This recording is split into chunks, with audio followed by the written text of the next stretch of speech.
Buongiorno a tutti, sono Nicoletta Nebbi, presidente di Veneto Film.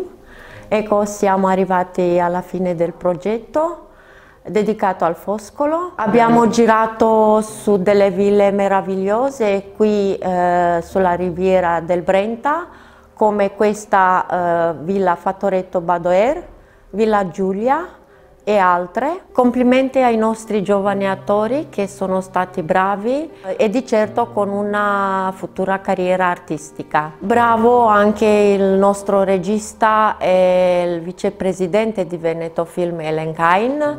Bravo anche il nostro grande produttore e attore Giuliano Mozzato. Mi sento un dovere di ringraziare anche il nostro sponsor Edilcomplast che ci ha aiutato sin dall'inizio con questo progetto.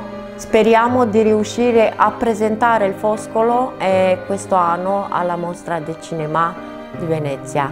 Grazie, grazie a tutti. Sono felice e orgogliosa oggi di essere presente qui sul set di Vera storia di due amanti infelici, in collaborazione con la Veneto Film e Giuliano Mozzato.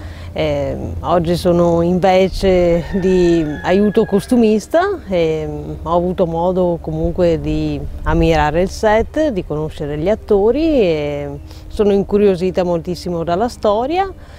È stata veramente un'esperienza straordinaria, sono molto emozionata e grazie di questa meravigliosa opportunità. Ciao, sono Greta Busatto, titolare del Salone Wii Parrucchieri Estetica di Mussolini Villanova di Campo San Piero. Sono qui a pettinare Vera in Villa Fattoretto a Dolo, che è una villa bellissima a mio parere, veramente ha un museo poi che è invidiabile, tutti dovrebbero vederlo. È la mia prima esperienza, però mi sono trovata molto bene. Spero di rivivere altre esperienze così perché sono state veramente molto importanti anche come crescita personale.